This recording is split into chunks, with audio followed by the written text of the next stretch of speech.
The Lost Crown of Leora. In a quiet village nestled between rolling lavender hills and gleaming silver lake, the night would often fall like a warm quilt, soft, hushful, and filled with gentle dreams. The chimneys sighed little puffs of smoke. Lanterns glowed golden in windows, and the scent of warm honey bread drifted through the cobblestone streets like a lullaby. In one such cottage, small and round with ivy curling over the door, lived a girl named Ilara. She was not a princess, not a fairy, nor anything of a storybook legend, but Alara had something most had forgotten how to use a heart that listened. And tonight, as the stars blinked one by one into the velvety sky, Ilara heard something she had not heard since she was very small.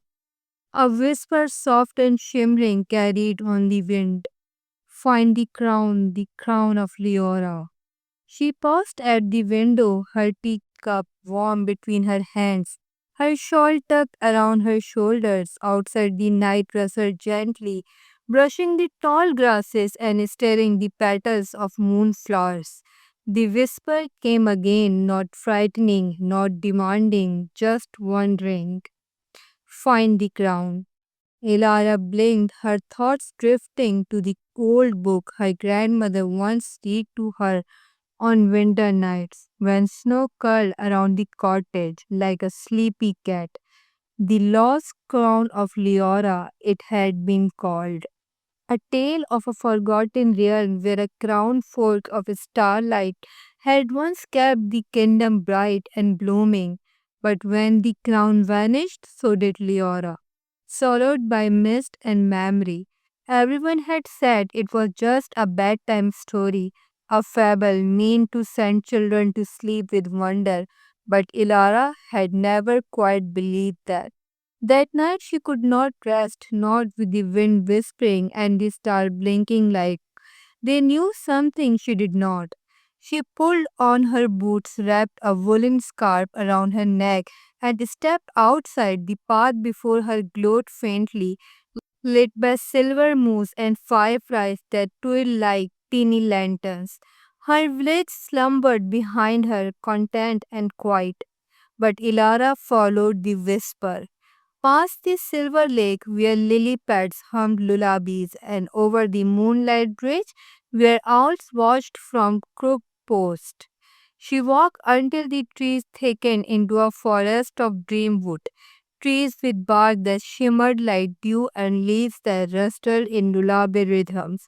And then she saw it, a clearing she did not remember from her childhood wanderings. In the center stood a stone arch wrapped in vines and moss, and carved into its curve were three words: To Leora, return. Ilara stepped closer, her heart beat slow and calm, like the rhythm of a distant drum. The air smelled of peppermint and ancient pages of lavender and something she could not quite name. The whispering wind circled her gently now, curling around her boots and through her hair, inviting her forward. She took a deep breath and stepped beneath the arch. And in an instant, the forest fell away softly like slipping into a dream. She landed not with a jolt but with a hush. Before her stretched rolling meadows under a sky filled with twin moons. Flowers floated softly along the cobbled path, and far in the distance, shimmering like a memory, stood a castle, silent, silver, and crowned with vines.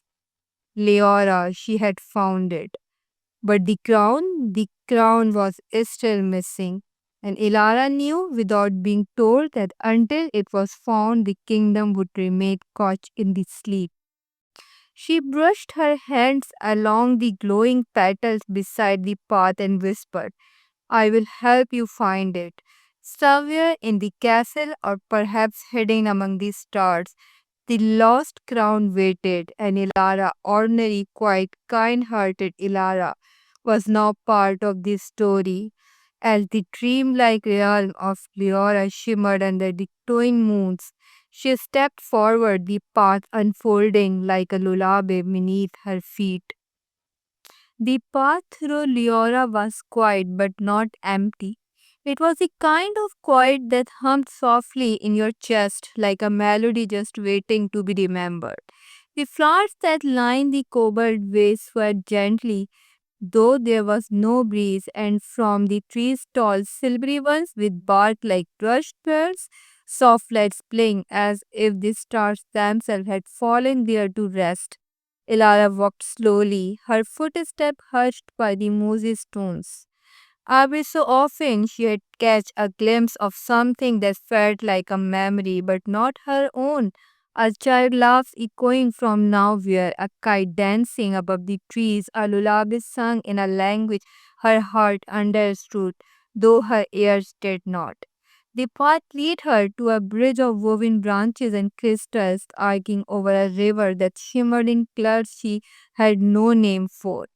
And the other side stood a cottage, round and welcoming, with glowing lanterns hanging from every edge of its thatched roof. As Yara crossed the bridge, one of the lanterns floated down toward her, bobbing gently in the air like a curious firefly.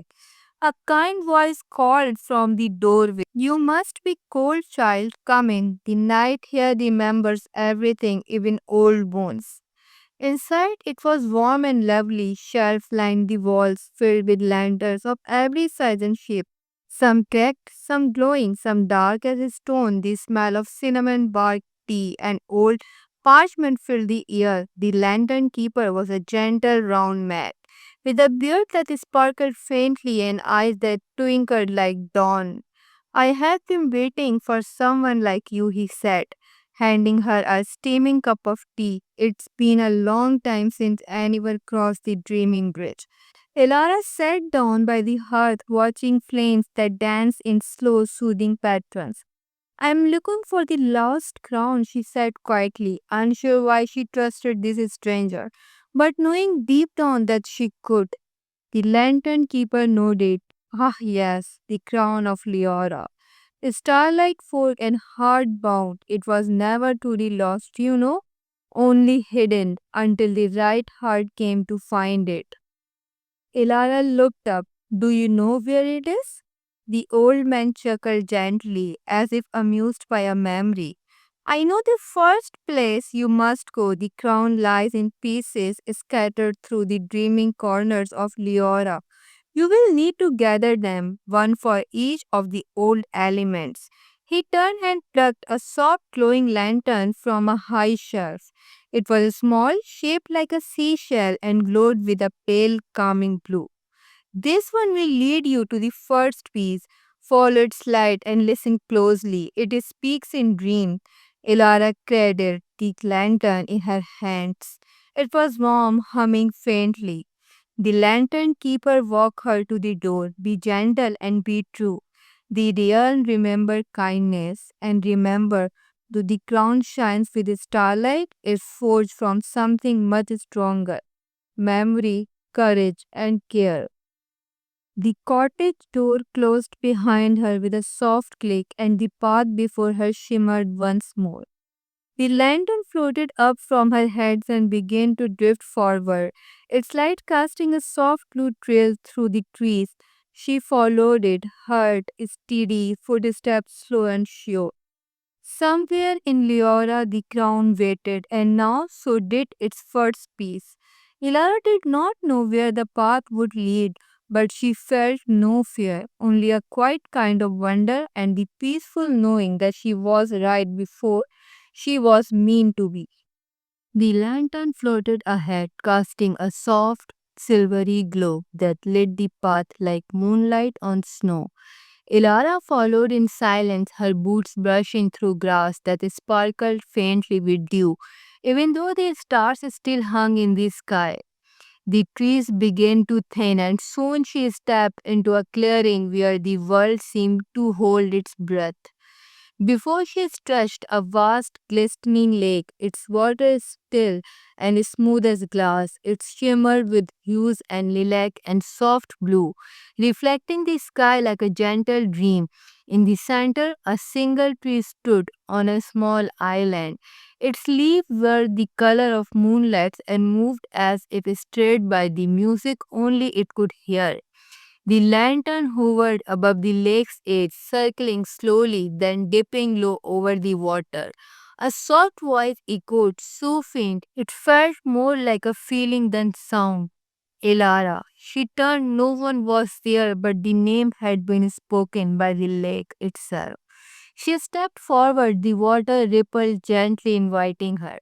And from the shadows of the nearby reeds, a small boat emerged, carved from driftwood with a sail made of mist and thread.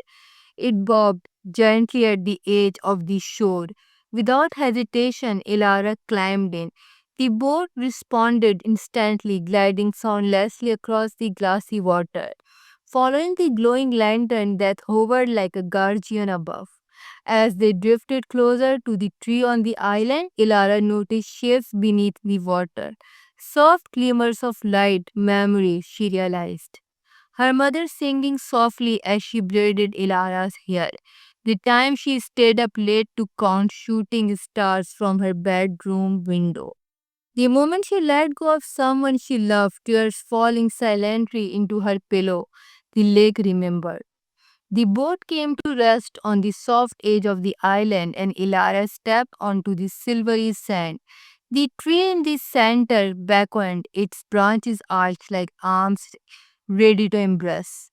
Beneath its root, nested like the pearl in a shell, was a small object. She reached down and carefully lifted it, a crown fragment.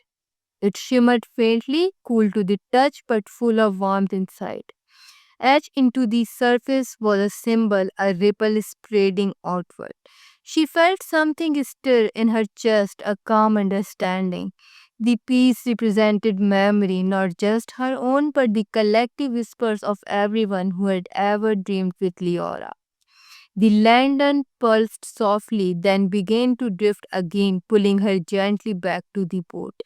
As they sailed toward the shore, the lake whispered once more, not in words but in feelings, comfort, gratitude, a promise that everything remembered could still be cherished. Ilara stepped back onto the grassy path, the crown fragment held close to her heart. The lantern floated higher now, its glow brighter, steadier, ready to lead her to the next element. Wind rustled through the leaves above like a lullaby. Elara closed her eyes for a moment, breathing in the calm. She was one step closer. The path beyond the whispering lake curled upward, winding through meadows kissed by moonlight.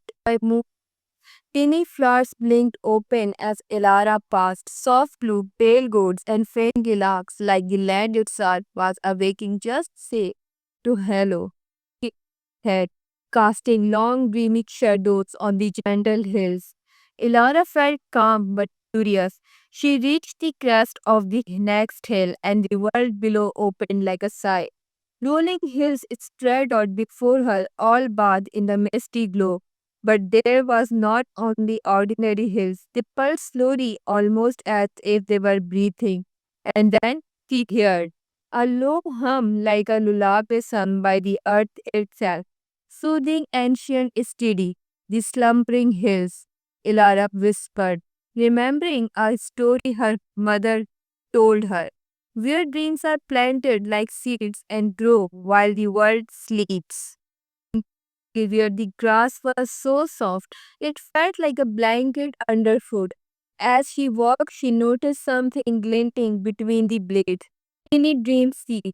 They shimmered with soft colors, blue for peace, gold for joy, silver for forgotten wishes. They sparkled as she passed, some rising into the air like little stars drifting upward. Ilara kneeled beside a large mossy stone shaped like a cut of fox. As she reached out to brush its surface, it opened one glowing eye and looked at her, not startled but peacefully curious. You have come far, it said in a voice as slow and gentle as falling leaves. I am looking for crown, she replied softly, the crown of Leora. The fox closed its eye again. Then you must listen.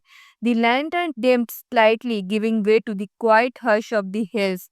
All around the dream seed began to hum a low, harmonious melody that settled in her chest like a lullaby. Ilara sat on the soft grass, letting the song wash over her. And slowly from the soil in front of her, something began to rise. A second fragment of the crown. This one glowed a warm amber, edged with the shape of a leaf drifting on wind. The hills grew still. The lullaby faded, replaced by silence, deep and content. Rest is part of the journey, the fox murmured as its voice faded into the breeze. Don't forget to be still. Ilara nodded, her heart full of something she had not known she needed stillness, peace, and space to breathe. She stood once more, the two crown fragments now tucked safely in the pocket of her coat. The lantern rose again, bright and full of purpose, ready to lead her toward the final piece. Behind her, the hills continued to breathe softly beneath the starlit sky. Hence, its golden glow now stronger than ever, casting warm halos through the trees as Elara stepped into the forest of echoing leaves. Each step felt softer here as though the earth was cradling her feet. The branches above swayed in slow rhythm, their leaf whispering lullabies in language older than words. Ilara clutched the two fragments of the ground close to her chest. She had come so far across the seas of forgotten stars past the whispering lake through she slumbering hills, and now she could feel it deep in her heart. She was close. In the heart of the forest stood a clearing bathed in moonlight, and in its center a tree unlike any she had ever seen. Its trunk was silver and smooth, and its leaves shimmered like tiny feathers of light. It glowed with quite strength, and nestled at its roots was the third and final piece of the crown. This fragment was different. It pulsed with a soft violet hue, and carved into it was a delicate spiral, a symbol of return, of finding one's way home. As Ilara reached out, a gentle wind circled her, warm and kind. The forest hushed as if folding its breath. The moment her finger brushed the crown piece, a soft light swirled around her. One by one, the three fragments rose into the air, slowly circling each other until, with a whisper like falling snow, they joined. The crown of Leora was whole. It hovered for a heartbeat before looked gently into Ilara's hand. The weight of it was light, like a memory rediscovered. Then from the silver tree a voice soft and steady filled the clearing. You have found not just the crown, but the pieces of yourself you left behind. Ilara closed her eyes. She saw her footsteps, one slow, small, and bright. Forgotten in a drawer of grown up things, she saw her laughter, her wonder, her quiet strength. She saw herself not lost but waiting. The crown dissolved into a shimmer of stars, each one settling softly into her heart, her thoughts, her breath. She opened her eyes to find herself once again in her room. The lantern sat quietly onto her window sill. Outside the wind rustled the leaf in the same rhythm the forest had sung, and through the journey had ended. Elara knew the magic had not left her, it had only simply come home. She snuggled under the blanket, her eyes growing heavy. In the quiet stillness of her room, with dreams looming softly around her, Elara smiled. She was whole, and somewhere deep in the world of dreaming, the silver tree stood watching, waiting for the next heart to remember the way.